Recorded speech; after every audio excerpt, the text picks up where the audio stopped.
All right. Hello, everyone. Glad to be here today.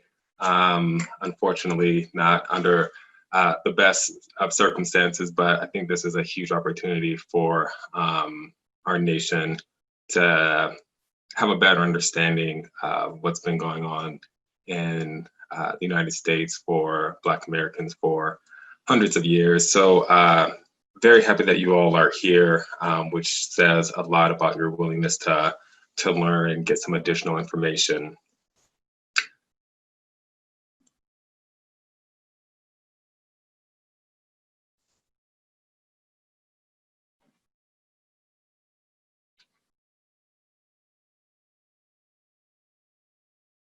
All right, here we go. So just a little bit about me. I am born and raised here in Las Vegas, graduated from UNLV a couple of times, studied psychology, English, public administration, nonprofit management, and have been doing human services work for more than 20 years and been doing advocacy work in a lot of different capacities for about 11 years. But as a human services worker, you're always doing advocacy work on part of your clients.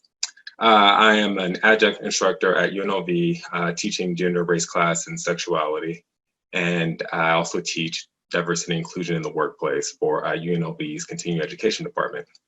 And I just want to note that that is Las Vegas there. Instead of doing the strip skylight, I thought I'd just do our good old fashioned valley to show parts of Las Vegas. So today, just like what's in the description that you read, we're going to be talking about the different reactions to anti-racism protests happening today, which speaks to our different experiences and understanding of race. This workshop will explore how we view race, define racism, and use Peggy Mcintosh's work on race and privilege to grapple with how we empathize and learn from the cries for anti-racism happening around us. I won't touch on the protests specifically, but I'll try to refer back where possible to make some overall connections. And so even though this isn't a very interactive presentation, there will be a Q&A at the end. This is a safe space. People are coming to this information at different levels of understanding, different levels of having the right words, comfort. And so as you float questions or comments, it's okay if you feel like you aren't saying things correctly. But we have to be kind and respectful. So if the intent is to be harmful, that's not cool. But if you are just trying to get your question or comment across the best way you can, then that's completely understandable. And again, we'll have a Q&A portion at the end in comments.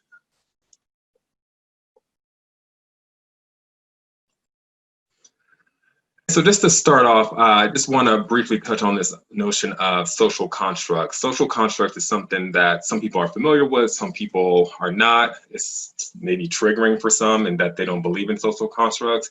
But basically, it's this notion that the way that our society has been shaped and formed is by this common understanding of how we're going to view particular things around gender, race, class, even food and colors. And so when it comes to gender, what that means is that we have constructed the notion that people are either female or male, and we ascribe certain ideas, beliefs, expectations from them. There are other genders like intersex and transgender, which we rarely talk about, and transgender a little bit more so, but we tend to think of it in this binary sense. With race, again, we have constructed this notion of race, and we have attached a lot of different meaning for what it means to be Black, white, Asian, and you'll notice that I don't have Hispanic or Latino there, because in the United States, that usually goes to white, and ethnicity is where you capture Hispanic, and that is a whole nother topic of conversation, but it just comes with this idea how we have constructed this notion of race, even if it doesn't make sense to us. And again, it goes with class. We have this notion of upper and middle class and working class, and even with the food. And so I think an easy way to think about it is that we have food that we have decided is specifically for breakfast and food that's appropriate for a dinner, and anything outside of that is remarkable. And I think that in and of itself will give you this indication that things just aren't natural, that we've made things the way they are. And even with the notions of the use of colors for boys and girls, historically, in modern history, I should say, we have blue for boys and pink for girls, but there was a time before the 1920s when it was the opposite, where pink was for boys and blue was for girls. And so that has changed over time. And so things will continue to change as we have new things, new benchmarks and incidents that happen in our country. And so I just wanted to give you a brief background on sort of this historical foundation for how we constructed race. I won't go too deep into things, but just to give you a sense of kind of where we started with the notions of race and how it plays out today. And so before the 1700s, when you had Europeans that came over with Africans, and of course natives were already here, people just saw each other as different. Skin was different, characteristics were different. So are you a good person? I'm a good person, you're good, okay, we're fine. So like that's all it kind of sort of was.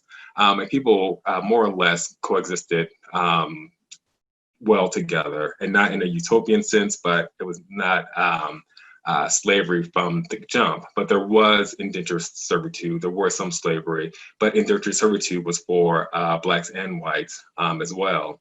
And the Europeans saw that there were different native tribes, and they respected the different tribes and what made them different.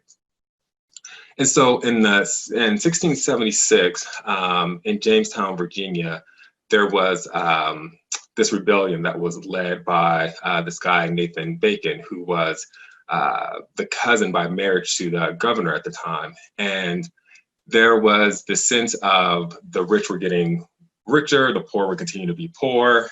You had people who were landowners who had voting rights, but if you weren't a landowner and you were white, you didn't have voting rights. So there's this division.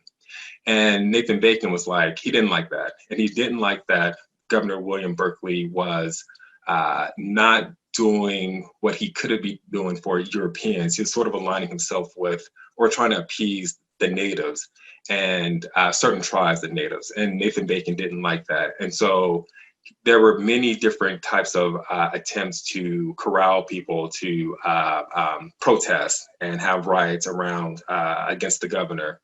And so eventually, Nathan Bacon was able to get a coalition together of indentured servants that were Black, that were white, some native tribes, and they tried to do a revolt. And it failed, but what people saw was like, uh-oh, there's this thing going on. Like, why are these Black indentured slaves and slaves so upset? And what happens if they get further upset about things? And so there started to be this division of like, okay, well, if we're gonna make this manageable, we have to make white indentured servitude a thing of the past. So they got rid of that, but they made more indentured Blacks into slaves. And so it became a harder division by who was from Africa and who was European as to who was going to be a slave and who was not. So you had this idea of freedom and slavery. And that's when they started to really divide things up. And you had these Virginia slave codes that started to codify, put in law, the differences for Blacks and Africans and Europeans. And so this is when you first start seeing this division based on race and law. And then these racial categories were created. And this word race came from the notion of being a human race. It was just this question of, well, who was more human than others? And of course, Europeans saw themselves as more superior, and anyone who wasn't European was not as human or subhuman. And that's when the divisions around race sort of began. And so when you started to have this racial identity, it wasn't just for those who were enslaved, but it meant something for the European settlers as well. So their identity started to switch from like seeing themselves as Christian or even English to this notion of being free. And they started using the term white for Europeans and for Africans, black. So that's about the time you start seeing this usage of black and white to refer to people. So once they had this division, they had to do things to sort of maintain these racial categories. And so in 1691, there was a law that was passed where European women were not allowed to marry African or Native men. Children who were born, they inherited their mother status, which allowed white men to be free from the responsibility from fatherhood if they were to have children with a slave woman. And so black men were not allowed to have property or own guns. And at this time, this is still something new for white people. And so they, for the most part, didn't challenge these changes. They're kind of just going along with it. And of course, at this time, Blacks were not allowed to read or write, which is huge because that means that you're ignorant to a lot of laws, and this continued for hundreds of years. And then this idea of literacy and access to education, which still plays out today. So with this racial divide and the creation of race, you have the creation of white privilege. And so there was a distinction between being white and a landowner and a non-landowning white person economically, but not racially. So what that meant was, if you were a wealthy white landowner, the way to keep poor whites who were not landowners in check is to say, you don't have any rights, you don't have as much property as we do. Be okay with that, because at least you're not black and at least you're not subject to being enslaved.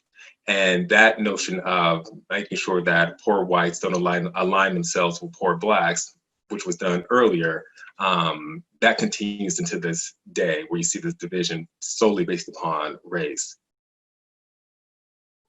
And around this time is when we start having the support for law and order, which is done by non-land-owning whites.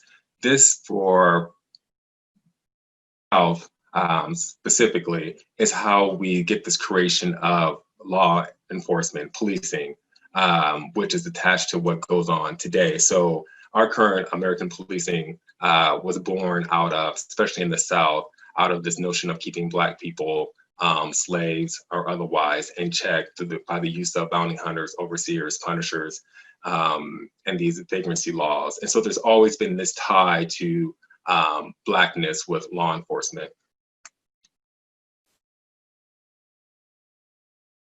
And so eventually slavery ended, but that didn't mean that Blacks were equal all of a sudden. You know, even Abraham Lincoln struggled with this notion of ending slavery, but the commingling of whites and Blacks, he still thought that white people were superior to Black people.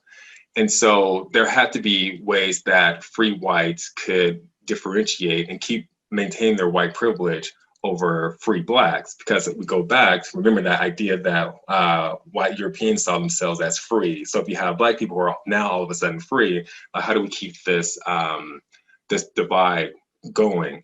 And so when slavery ended, Black people did not have access to land, they did not have access to economic well-being, they did not have access to education, they did not have access to healthcare.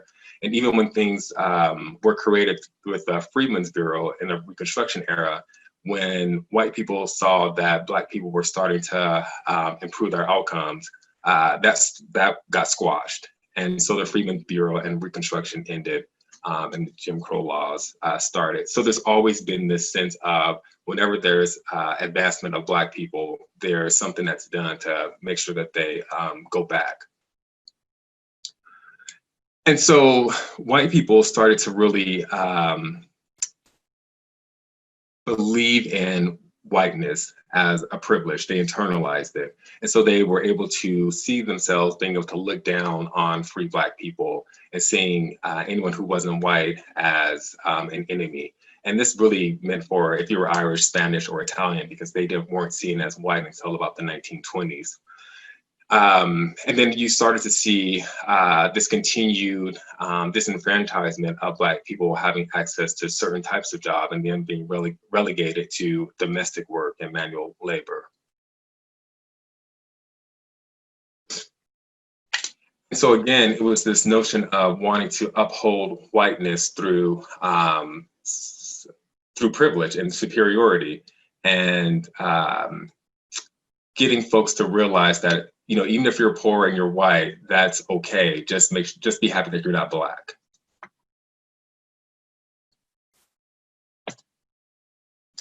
In this section, I decided to add, because I think it's important to note that the United States is aspirational in its beliefs.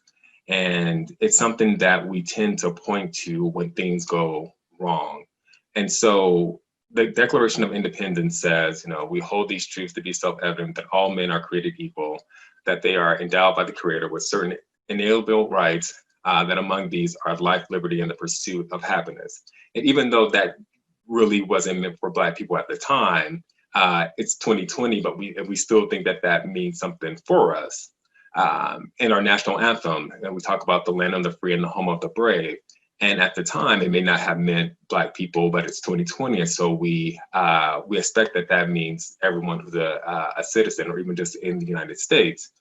And so whenever anything goes wrong, we point to the aspirations of America and say, well, that's not us, we're better than that.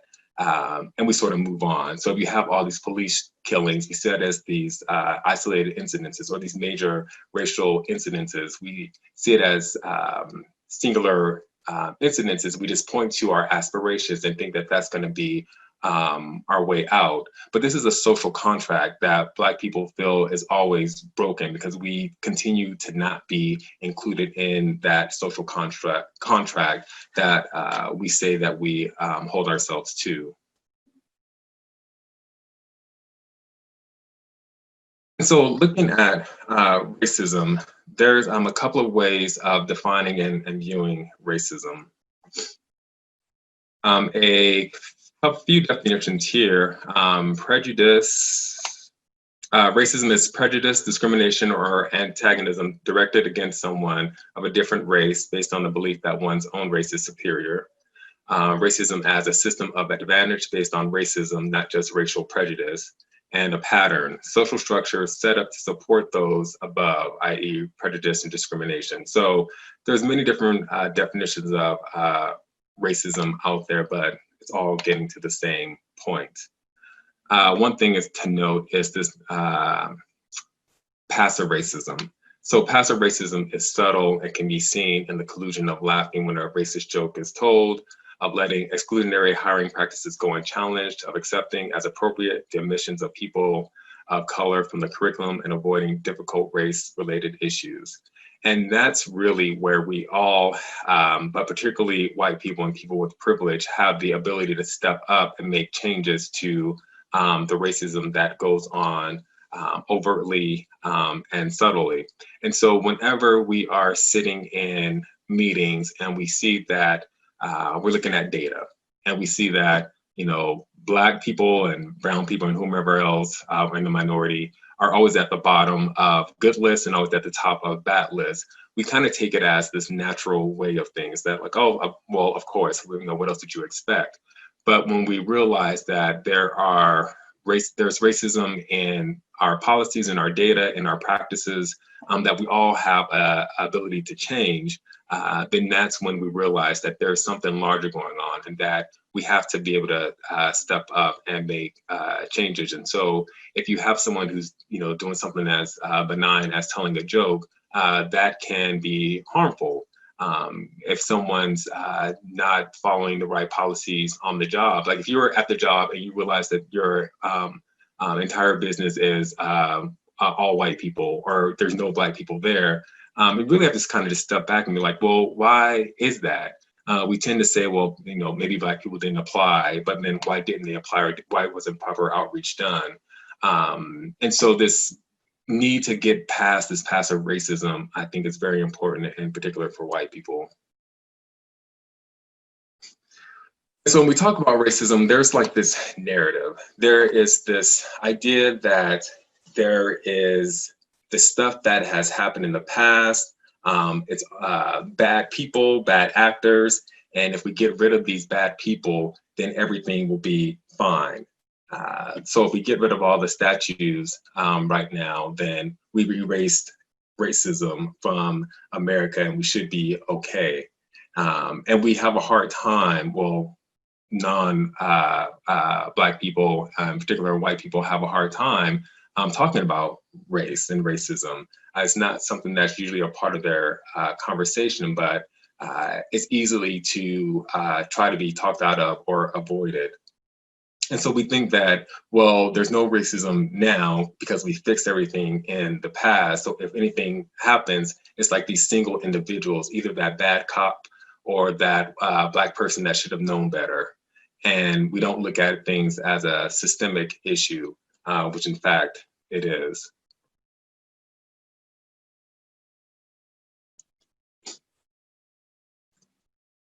Also a mistake that happens is looking and not realizing that the racism changes and adapts with the times.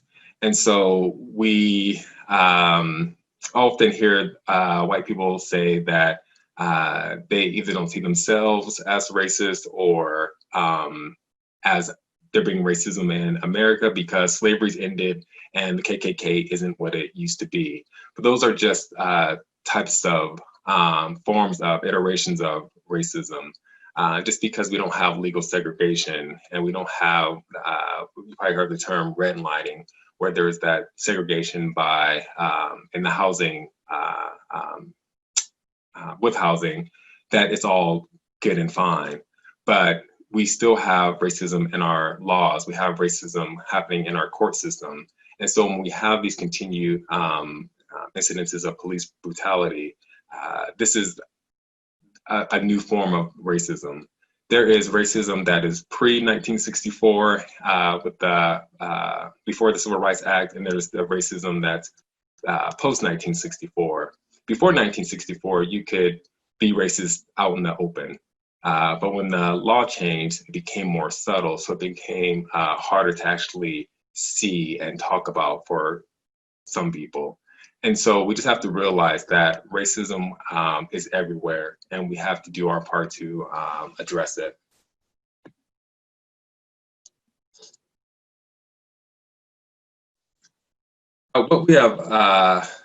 What we tend to do is point to individuals and say that they are racist, and that in of itself isn't helpful. It's not effective.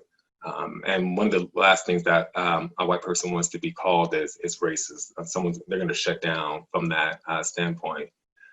But we all have to take a look at our behavior and see where we are perpetuating or reinforcing negative stereotypes around Black people. If you find that your friend group or the TV, the movies, the books, the art that you consume does not include Black people and other marginalized communities, it's really an opportunity for you to learn more about Black people, because what you've been told in school and through the media and through small social networks isn't what is truthful and right about Black people. There's a lot of mis and disinformation. And it's something that we really have to tackle in the schools, because it's simply just not taught. It's not talked about. And it's important to just engage in positive and constructive conversations. So you'll find some Black people who will not want to, quote unquote, help white people to get over their, grapple with their racism. You'll find some Black people that are more than happy to have a conversation. So you'll just have to see who is willing and able to talk to you if that's what you would like to do. But having conversations amongst white people is going to be very important. There's a book here, White Fragility by Robin DiAngelo. back on the New York Times bestseller list as of late. But she, as a white woman, talks about the conversations that are not had within white people's groups and families about racism, and just seeing themselves as white as our actual race. And she takes this really introspective look at how to have this conversation with yourself and with others. So it's a book that I would definitely recommend.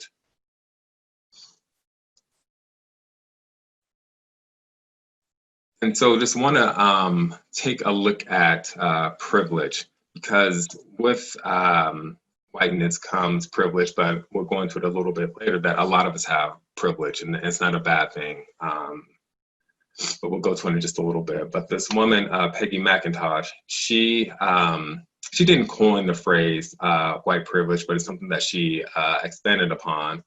And she started doing work in the late 80s around white and male privilege. And she came with this concept, invisible knapsack.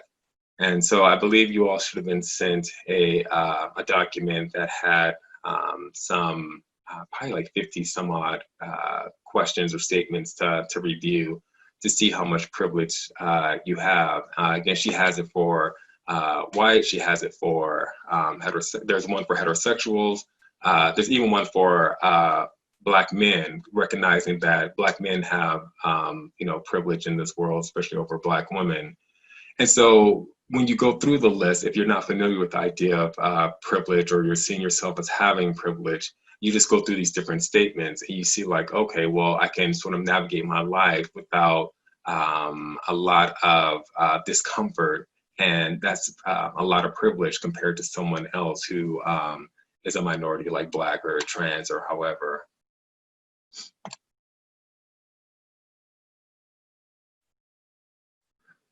So forgive me with the all caps. Didn't want to necessarily yell at you at this point. But looking at privilege, so privilege means that you have a certain social, political, cultural, or economic powers that others did not have based on race, culture, gender, sexuality, etc. Again, most of us have some sense of privilege, and that's a good thing. It is often associated with being at a favored state. And so for white men, the privilege is seen as passed on, inherited, like you didn't have to do anything to earn it. But you'll see a lot of people would try to reverse it and say, well, I've worked hard in life, I've earned what I have. But in fact, there's a lot of privilege that comes with whiteness just from the jump, and that's something to be aware of. Privilege is typically explored as something that everyone wants, but may not be beneficial for society as a whole. So just because you have privilege doesn't mean that you're going to do good with it. There's this notion that the United States is quite decadent in our wealth, our access to technology. But if you look further within the United States, you'll see a lot of poverty and a lot of destruction underneath all of the decadence. So even though we're very privileged, it doesn't mean that we're doing good with our privilege as a whole. And privilege doesn't mean that you have moral strength. They're two separate things. So with Peggy Mcintosh's notion of privilege, it's something that's systemic.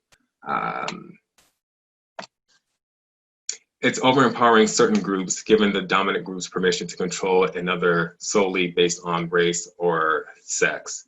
And so because of whiteness, white people will automatically have a lot more access to wealth and resources than other groups. And so with that, they're able to determine what priorities are in America. And what I mean by that, we'll get to here. By looking at some things that looking at some things that make up white privilege. It's a lot to go through, but I will try to just go through as many of the bullet points succinctly as possible. So when we look at privilege, it's something that you don't necessarily touch and feel. It's invisible. So privilege, whatever it may be, is usually not as evident as systems of oppression, such as racism or sexism. Like that invisible knapsack we referred to earlier, it's these provisions, assurances, tools, guides, etc. So it's this this access to resources that white people have that's just there, that other groups won't have. And I'm highlighting male and white privilege because when we talk about privilege, it's not necessarily taught or recognized by white people or within men, but it's there. Enough so that white people know that they don't want to be Black and that men don't want to be women because they know that if you're white and you're a man, you have a lot more privilege. And so you know that you wouldn't want the tables to be turned because of this untalked about privilege that they have. And so white privilege is usually denied or protected, so it's not there for all intents and purposes. So if you bring it up to someone, they're going to deny that it even exists. But it's something that will determine how you perceive others, how you perceive life in general. And so it's easy to say that, you can pull yourself up by your bootstraps. Well, it's like, well, your bootstraps are longer and stronger than everyone else's. So it's easy for you to say, kind of thing.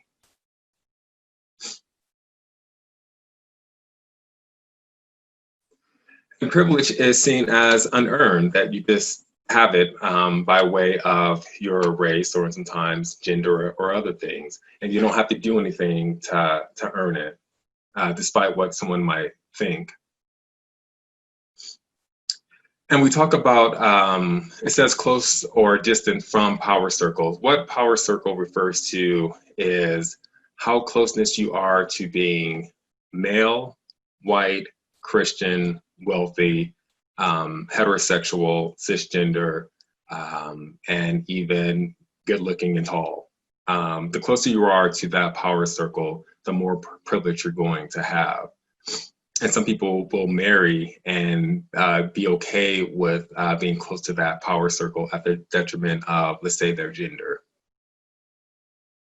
And so if you have privilege, you're able to determine the cultural standards and take advantage of utilizing those standards to define what success entails, which is huge when it comes to media and entertainment. So when you have something like, the hashtag Oscars so white, the complaint is because you have a lot of white people deciding like who's going to win the Oscars. You have white people who are deciding which stories in media are going to be told or not. You have white people who are deciding what content is going to be in curriculum or not. And so all of that is the privilege that people have to keep a particular narrative in place, to keep white supremacy in place. So your skin color or your gender is perceived to make you an asset instead of a problem. So your whiteness is something that's good, and someone's Blackness can be seen as something as bad. Like if you can just walk into a room and the first people see is that you are Black, and then immediately they have all of these assumptions and stereotypes about you because of what they've been told in school and through media and through their friend groups, then that's a problem, and that's something that white people don't have to deal with. And then white people have a great sense of belonging. They don't have to really fit in. If you are white, you will probably rarely find yourself in a space where you're the only white person, especially among Black people. And if you are the only white person, like at a party or at a work event, amongst Black and Latino people or however, it's going to be remarkable. It's going to be something you feel and probably talk about And that's something that happens for us all the time. That's something that white people have the privilege of not having to experience, that discomfort of being the only person like yourself in a room.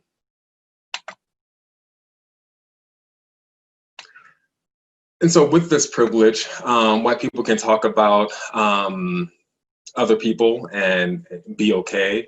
They don't have to listen to what we might call the other, people who just aren't white. They don't have to listen to the cries and upsets of other groups unless there is something like protests or riots going on. And then they can sort of, it says perceived as strength, but really a permission to escape or dominate. So this notion that if you're living in a neighborhood, let's say, and you decide to move to, let's say, downtown Las Vegas to Summerlin because you want to be around more people that look like you and be away from crime, whatever that might mean, you have the ability to escape that. Or if you are in a position where you feel uncomfortable about the few white people that you have in your presence, you're able to change that by maybe just leaving or changing something through policy where you're at to change that. And so white privilege is protected and it prohibits. And so based on certain habits of their social and economic class, you can either protect your assets or prohibits others from gaining access to sort of wealth, if that's at issue. Being made confident, comfortable, and oblivious in the same situation where others would feel unconfident, uncomfortable, and alienated.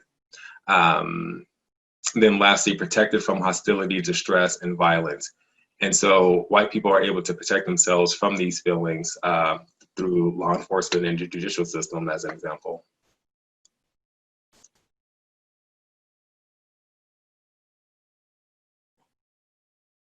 And so just a few ways on how we can combat privilege, starting off with, again, just realizing that privilege isn't necessarily bad. It's almost like, well, whatever you do with it, can determine it's goodness or it's not being so good. But just focusing on this idea that we all want to have a sense of belonging. And if you have privilege, how can you use that privilege to make sure that other people have a sense of belonging, let's say on the job or within your family or within your neighborhood. And just like realizing that we all are facing some sense of oppression, some of us more than others. So if you are a white female who's a lesbian and you're middle class, you might feel some oppression at times that's related to your sexual orientation or your gender. But if you are a Black trans woman who's poor, who's also Hispanic, then you're going to be quadruply compounded by the different sets of oppression. So what can one do with their privilege to help someone else who's less fortunate? And we'll kind of talk about allyship in just a little bit. And a big sort of way we can combat privilege, which is a heavy lift, is just like reconstructing our power system. You know, if we all sort of step back and realize that white cisgender men, men who see themselves as born male, grew up as male and see themselves as male, that's cisgender, that they have this power based upon how things have been constructed, that it's not natural. If we all sort of just realize that we all want to have equal sense of power and well-being in our lives, regardless of race, gender, class, and sexual orientation, that we could start changing things. And so these conversations that are happening now with Black Lives Matters and the protests that are happening, you know, just really one of those cries for a need for a reset on what's going on, not with just Black people, but minorities in general. So being an ally is something that it's talked about quite a bit lately. Like as an example, I was doing a presentation with the Anti-Defamation League, ADL, on being an ally. And they talked about many of these sort of things. And then being an ally is just taking the privilege that you have, the power that you have to help someone else out of another group. In one of my classes, there was a Hispanic young man who you tell he wasn't that engaged in the material. He was talking about a lot of women's issues, feminism, sexual orientation, just race issues, all of that. He could pretty much care less. But I got an email from him a couple of weeks ago, and he said that he felt bad that in class he just had this attitude that it didn't matter, and he was sort of pushed against some of the teachings during class. And once the protest broke out and he saw everything that was going on, everything went off for him. And he said more or less that he wished he'd paid attention in class a little bit more because he wished he had enough of the tools to be an ally. But he's going to do his part to make sure that he can speak up for others that are less fortunate than him. And so in this email that he sent, he gave me his quick journey to not really be engaged with anything that was going on in the world, to now wanting to be an ally. So he wants to use his privilege as a male to be an ally to others. And so what he did, which is bullet point number 2, is just take personal responsibility. He decided that he wasn't going to ignore things anymore. And so when you're being an ally, it's not that you speak on behalf of another group, but you stand in solidarity. You stand behind them and use your power, your privilege. You stand next to them, but you don't stand in front of them and take over the conversation. And being an ally, it takes time. There's like sort of levels or steps to it. Like the more comfortable you are with different information, knowing about different groups and issues, the more confident you'll be in wanting to speak up on your own or in groups.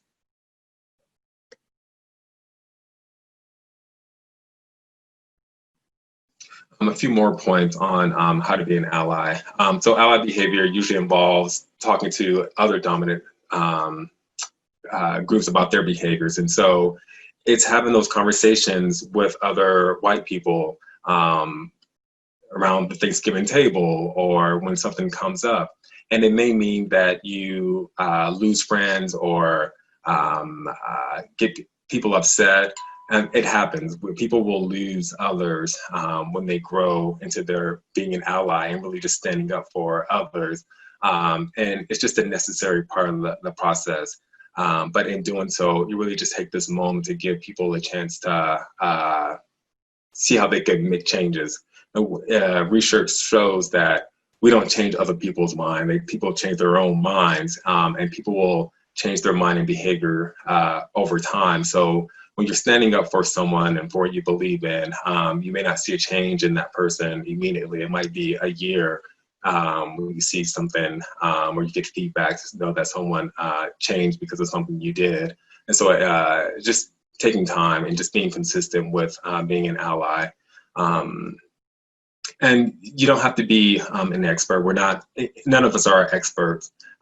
You will find that when you talk to people about something, like you talk to another Black person about their experience about being Black, my experience is going to be different from your cousins or your friends or your best friends or that person over there. And so as you have these different conversations, it's just about having that humility that we're all learning as we go along. And so you're not going to leave today and be trained up and know everything it is about racism and being an ally and privilege, but just having that humility that there's a lot more to know and to learn. And just building and create a community of allies. So finding like-minded people who want to do this work of allyship with you is important. And I think that pretty much brings us to a close. I just wanted to make sure that we had time for any questions or comments to open up for a dialogue. So I appreciate you all's time and willingness to be on with me, and happy to take any questions or comments from anyone.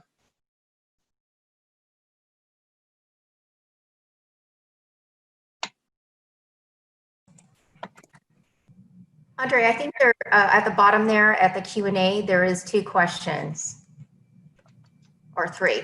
So there are, if you click on the Q&A at the bottom, you'll see some questions. Okay. Let me read. Okay. So throughout history, as something triggers an uprising to fight back against systemic racism, I feel like we are being placated each time. Here's small change. We solve the problem. Everyone can go back to their lives now. If I'm not wrong in that thinking, how do we make sure the fight continues until we have combated this on all levels? That's a very good question and a great observation. You're right. As I mentioned earlier, whenever there's been advancements by Black people, something happens. One of the last things that happened, and I'll get to your question, one of the last things that happened when in the 1970s, when the economic well-being of Black people started to be equal with white people, you have this new introduction of the war on crime and the war on drugs, which began to decimate our communities. And that was probably one of the last times that we saw this advancement. And so one of the things that I think is different about conversation that's going on today versus in any other time in history is that you have a lot more white people and non-Black people having these conversations and realizing what's going on. When we had these riots in 1968 after Martin Luther King was assassinated, it was Black people. And now in 2020, you see a lot of white people and non-Black people. And so I think ways of making sure that we keep this going is that we have to hold people accountable in our everyday lives. If you are at work and you see something that doesn't feel right and maybe you've accepted it in the past, having the courage to be able to say something. If you are in a conversation and people are saying something racist about whatever group, having those conversations to say something and just realizing that this racism is pervasive and it shows up in every way of life and it's not natural. I think that's the way that we're going to eventually get to the point of seeing change. Because I think you can speak to almost anybody where we never thought we would have seen the day when we'd have had these sort of conversations. And I think social media plays a lot into that people can share information and get on the same page, if you will. So it's just going to take time, but it's going to take white people doing a lot of the heavy work to say that it's not acceptable. And it's not a zero-sum game. It doesn't mean just because there's advancement for Black people, then white people are automatically going to lose. And I think that's what we usually think of, that it's a zero-sum game. And so changing that, I think over time will get us there. There's a question, is there anywhere in the United States where our true history is taught beginning as early as primary education? Not that I'm aware of in our regular sort of K through 12 schools. Not that I'm aware of, unfortunately.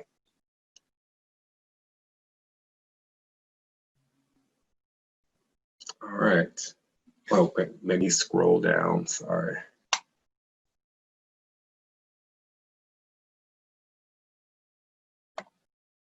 Oh, so Helish is letting you all know that you can find the privilege checklist in the Facebook event for this workshop. And then someone's asking, is the definition of anti-racism privileged using their stance to be an ally or stand up against racism? However, it may show its head. Basically, yeah. Minority groups are always anti-racism, but it's going to be white people using their privilege, definitely, as your question suggests, to stand up, because to not tolerate it, and being able to recognize it when you see it, and it's not Black people pulling the race card or just calling foul, that it's there and it's time to end. It's time to end.